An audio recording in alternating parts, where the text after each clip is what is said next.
할렐루야. 153 저녁기도에 오신 여러분들을 주님의 이름으로 환영하고 축복합니다. 오늘 이 저녁 시간에도 하나님께서 우리 가운데 신실하게 일하시고 역사하실 것을 기대하는 마음으로 기도의 자리로 나아가겠습니다. 우리 같이 하나님께 기도하는 마음으로 찬양했으면 좋겠습니다. 하나님, 내가 오직 믿음으로 내가 살겠습니다. 믿음으로 말미암아 의인은 살리라 하시는 그 주님의 말씀을 바탕으로 해서 우리 같이 믿음으로 고백하며 찬양하겠습니다.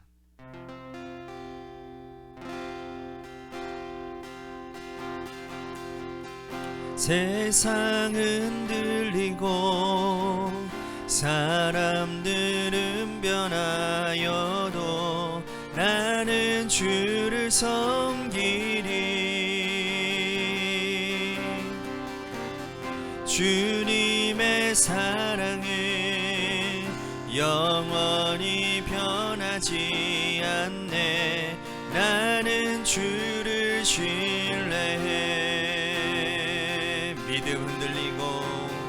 믿음 흔들리고 사람들은 떠나나도 나는 주를 섬기리. 주님의 나라는 영원히 쇠하지 않네. 나는 주를 신뢰해. 오직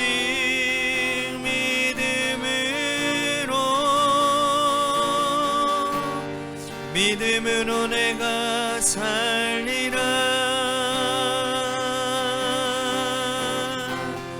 오직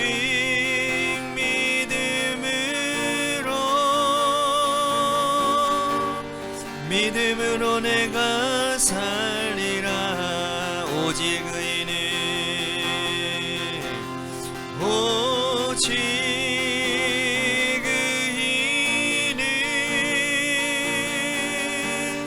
믿음으로 말미암아 살리라.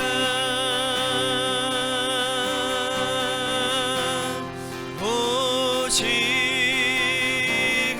의인은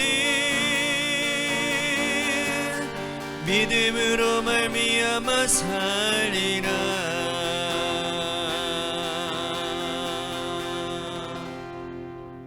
기도하겠습니다. 주님, 우리가 사는 세상 정말 믿음이 없이는 살 수 없는 세상입니다. 그래서 오늘 주님, 우리의 연약한 믿음에도 불구하고 주님의 보좌 앞에 담대히 나와 하나님 앞에 굳센 믿음을 구합니다. 세상에 흔들리지 않는 하나님, 그러한 강한 반석과도 같은 믿음을 우리에게 허락하여 주시어 믿음으로 내가 사는 하나님 그 역사 가운데 동참하는 우리 모두가 되도록 인도하여 주옵소서.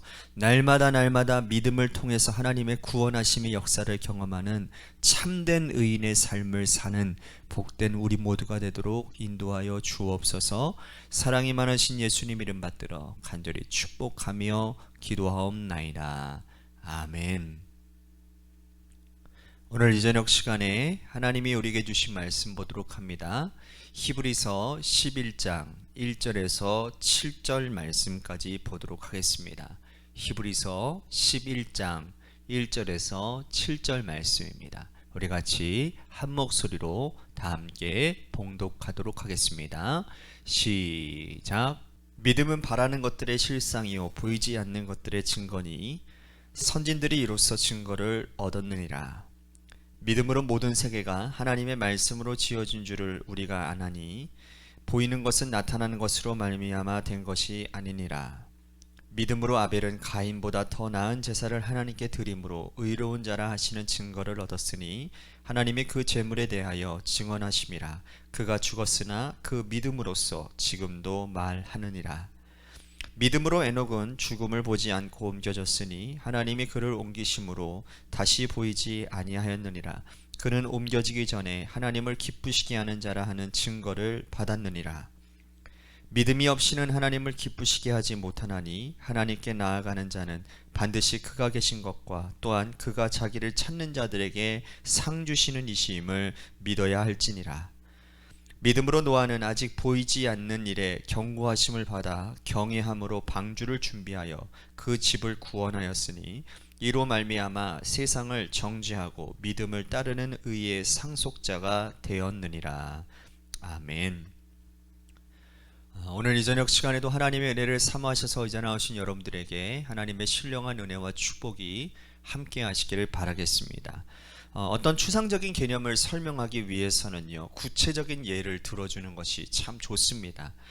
사랑이라는 단어는요, 추상적인 단어라서 이 사랑을 설명하기는 쉽지가 않습니다. 하지만 어머니를 예를 들어주면 사랑에 대해서 금방 이해가 되는 거죠. 여기서 중요한 것은 누구나 다 동의할 수 있는 예를 들어야 한다는 사실입니다. 자칫 잘못하면 예를 잘못 들어서 본 말이 전도되어지는 일이 생겨날 수도 있는 것입니다. 자, 정의란 무엇인가를 설명하는데도 보편적인 예를 들지 아니하고 정치적으로 아주 민감한 이슈를 예로 들어버리면 정치적인 입장이 다른 사람들은 그 예가 모두 다 동의하지 못하게 될 겁니다. 오히려 분쟁만, 논쟁만 부추기게 될 거라는 것이죠. 자, 오늘 이런 맥락에서 히브리서 기자는 믿음이란 무엇인가에 대한 이 믿음이라는 추상적인 단어에 대해서 설명을 하고 있는 겁니다. 추상적인 믿음이라는 이 단어를 추상적으로 관념적으로 설명할 수가 없습니다. 그래서 히브리서 기자는 이 믿음을 설명하면서 누구나 다 충분히 알고 있는 유대인들이라면, 이 편지를 받고 있는 유대인들이라면 누구나 다 알 수 있는 그들의 조상들의 면면을 간략하게 설명하며 믿음이 무엇인지를 지금 말하고 있다는 거죠. 그래서 그들의 각자의 삶을 믿음이라는 관점에서 조망하고 살펴보아서 참 믿음이라는 것은 이런 것이다, 믿음은 이런 것이다라는 것을 보여주고 있다는 겁니다. 자, 먼저 믿음에 대한 정의를 내리고 있습니다. 자, 1절과 2절 말씀 보십시오. 믿음은 바라는 것들의 실상이요 보이지 않는 것들의 증거니 선진들이 이로써 증거를 얻었느니라. 자, 우리는 이 말씀을 오해할 때가 참 많아요. 믿음은 바라는 것들의 실상이라고 해서 믿음은 내가 바라는 것들이 현실로 나타나야진다라고 생각되어지는 분들이 참 많다라는 거죠. 이거는 완벽한 오해입니다. 내가 돈을 많이 벌고 싶어서 이 돈을 많이 벌 줄로 믿습니다 라고 한다고 해서 돈이 많이 생기거나 어떠한 출세를 하고 싶어서 내가 출세하고 싶음을 믿습니다, 현실이 되기를 바랍니다 라고 간절히 기도했단 말이에요. 이러한 강한 믿음을 가지고 하나님께 간절히 기도하는 것을 믿음이라고 착각하시는 분들이 많다라는 거예요. 믿음은 바라는 것들의 실상이 아니라 참된 믿음은 하나님을 바라보는 것, 하나님이 바라는 것들이 현실로 이루어지는 것이라는 거예요. 자, 주체가 다른 거예요. 이해가 되시죠? 내가 바라는 것들이 현실로 일어나는 것이 믿음이 아니라 하나님이 바라시는 것들이 현실로 일어나는 것이 믿음이라는 겁니다. 내가 바라는 것과 하나님이 바라는 것은 굉장한 차이가 있습니다. 그렇죠? 나는 이렇게 바란다 할지라도 하나님은 전혀 다른 것들을 나를 통해서 이루기를 바라고 계실 때가 더 많거든요. 그래서 많은 사람들은 믿음의 시작점부터 잘못되고 출발부터 잘못되어져서 하나님과 아무런 상관없이 내가 바라고 내가 소망하는 것 붙들고 놓지 못하고, 그리고 그것이 진짜 믿음이라고 생각할 때가 있다라는 거죠. 그리고서는 내가 이렇게 간절히 바라고 내가 이렇게 소망하고 기도하고 진짜 잘 믿고 있는데 왜 그런 일이 이루어지지 않느냐고, 하나님 왜 나 사랑하시지 않느냐고, 하나님 나 사랑하는 거 맞냐 하면서 하나님이 나를 향한 사랑에 대해서 하나님의 사랑 본심마저도 의심하는 사람들이 많이 있다라는 거예요. 그런데 믿음의 시작은 내가 바라는 것들의 실상이 아니라 하나님이 바라시는 것의 현실이 되는 것을 말하는 겁니다. 하나님이 바라시는 것은 영적인 것이기 때문에 보이지 않는 거예요. 그래서 믿음은 보이지 않는 자들의 증거다라고 말씀을 하는 거죠. 믿음은 하나님이 바라는 것이고 하나님이 바라는 것들은 잘 보이지 않고 영적인 것이라서 손에 잘 잡히지가 않습니다. 구체적으로 믿음의 선진에 대한 예를 들고 있는데요. 4절 보십시오. 믿음으로 아벨은 가인보다 더 나은 제사를 하나님께 드림으로 의로운 자라 하시는 증거를 얻었으니 하나님이 그 예물에 대하여 증언하심이라. 그가 죽었으나 그 믿음으로써 지금도 말하니라. 가인과 아벨의 제사, 창세기 4장의 이야기를 예로 들고 있죠. 자, 창세기 4장에 보면 아벨과 가인이 하나님께 제사를 드리는 장면이 나오는데, 하나님께서 아벨과 그의 제물은 받으시고 가인과 그의 제물은 받지 않으신다라고 기록되어져 있습니다. 하나님께 예배 드린 후에 가인은 자신의 제물이 하나님이 드려지지 않음에 대한 분노함이 가득 차게 되죠. 그 분노는 질투심으로부터 시작된 것이고, 그래서 그는 그 동생 아벨을 쳐 죽입니다. 돌로 쳐서 죽이고 말지요. 인류 최초의 살인사건이 일어나고 맙니다. 하나님께서는 이 사건을 통해서, 그리고 히브리서 기자는 이 사건을 믿음의 첫 시작으로 보고 있는데, 예배를 통해서 우리의 믿음이 표현되어야 된다고 말씀을 하고 있는 겁니다. 자, 왜 아벨의 제사가 더 나은 제사라고 설명을 하는가? 아벨은 예배를 통해서 하나님께서 기뻐하시는 것을 드렸기 때문입니다. 믿음은 하나님이 바라는 것이 현실이 되는 것이라고 했는데, 하나님께서 바라시는 예배를 드리는 것을 하나님은 기쁘시게 받았다라는 거예요. 자, 창세기 4장에 보면 제가 방금 전에도 말씀을 드렸지만 제물만 드린 게 아니고 뭐라고 적혀 있느냐 하면 아벨과 제물을 드렸다 그랬어요. 이해가 되시죠? 다시 말씀드릴게요.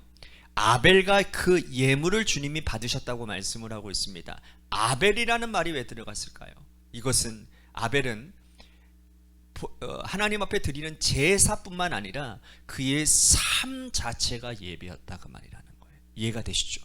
삶 자체가 예배인 삶에서 하나님이 그 하나님 앞에 구별되어진 제물을 가지고 진짜 예배를 드릴 때 그 하나님이 그것을 흠양하셨지만, 가인은 삶에 대해서 제사를 할 삶의 예배는 완전히 무너진 사람이었습니다. 그 대표적인 예가 분노를 다스릴 줄 모르는 거예요. 질투심을 다스릴 줄 모르는 겁니다. 그러니 순간 올라오는 이 감정을 주체하지 못한 삶의 예배로부터 하나님과의 그 교제와 하나님과의 그 하나님이 다스리심 가운데 있는 삶의 예배가 있지 않으니 형식적인 예배를 하나님께 올려드리니 주님이 그 중심을 왜 모르시겠냐라는 거죠. 하나님께서 바라시는 예배는 나를 온전히 드리는 겁니다. 나를 온전히 드렸다면 예배 후에 내 자아와 욕심과 질투는 하나도 남아있지 않아야 되는 거예요.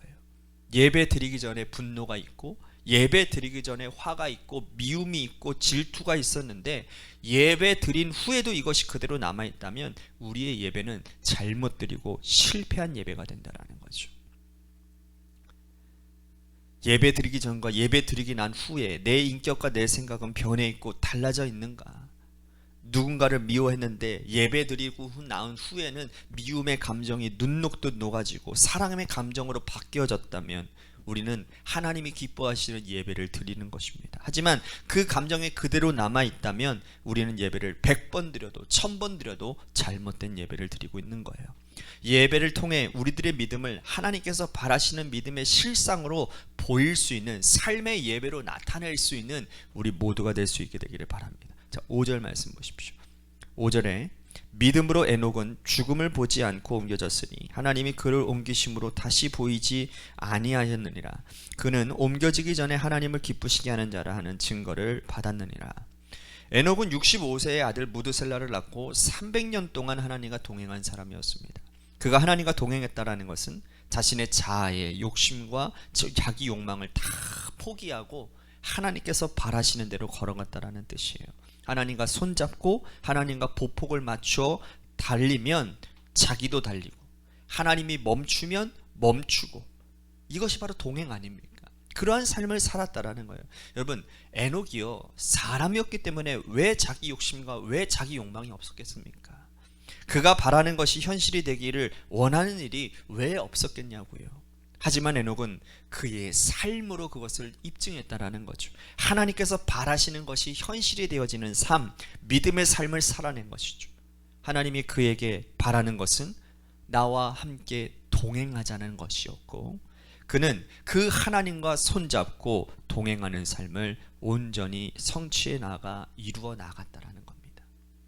우리는 에녹을 통해서 과연 나는 내 삶을 믿음으로 표현하고 있는가라고 하는 것을 질문해 보아야 됩니다. 믿음의 정의를 비추어 보면 에녹은 하나님이 바라는 동행의 삶을 현실로 만들어준 사람이었습니다. 하나님은 오늘 우리들에게 이렇게 말씀을 합니다. 나와 함께 동행하자꾸나. 그런데 우리는 그 하나님과 동행하는 것이 못내 부담스러울 때가 많습니다. 하나님과 동행하면 내가 원하는 것들을 포기해야 될지도 모르기 때문입니다. 내가 원하는 것을 100가지 포기하고 하나님이 원하시는 것 한 가지만을 이루고 살아야 하는데 여러분, 이게 쉽지가 않아요. 하지만 과연 내가 믿음 있는 자가 되기를 원한다면, 진실로 내가 믿음의 사람이 되기를 원한다면 내가 원하는 실상을 포기하고 하나님이 원하시는 동행의 실상을 현실로 이루어가는 믿음의 사람들이 되어야 될 줄로 믿습니다. 자, 7절 말씀 보십시오. 믿음으로 노아는 아직 보이지 않는 일에 경고하심을 받아 경외함으로 방주를 준비하여 그 집을 구원하였으니 이로 말미암아 세상을 정죄하고 믿음을 따르는 의의 상속자가 되었느니라. 노아는 120년 동안 방주를 지었죠. 노아와 노아의 가족을 제외하고 그 당시에 모든 사람들은 자기가 바라는 대로, 자기들이 원하는 대로 살았어요. 하나님의 아들들의 예배 공동체는 완전히 무너지고 파괴되어졌습니다. 그러나 노아는 거기에 개의치 않았어요. 100사람이 다 돌아선다 할지라도 그는 하나님과 동행하며 하나님의 말씀에 순종했습니다. 하나님이 그에게 바라는 실상은 하나님의 말씀에 순종하여 방주를 짓는 것이었습니다. 그는 하나님의 말씀에 철저하게 순종했습니다. 이것이 하나님이 그에게 바라는 참 믿음의 모습이라는 거예요. 하나님은 오늘 우리들에게도 순종을 요구하십니다.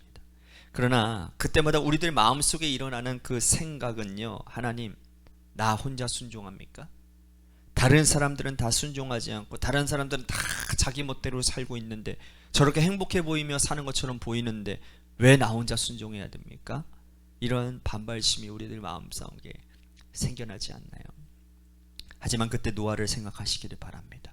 노아는 그 시대에 단 한 명 남은 의인이었기 때문입니다. 그는 하나님의 말씀에 철저하게 순종해서 120년 동안 반주 짓는 일을 성실하게 감당했습니다. 그래서 그는 믿음의 사람이 되었어요.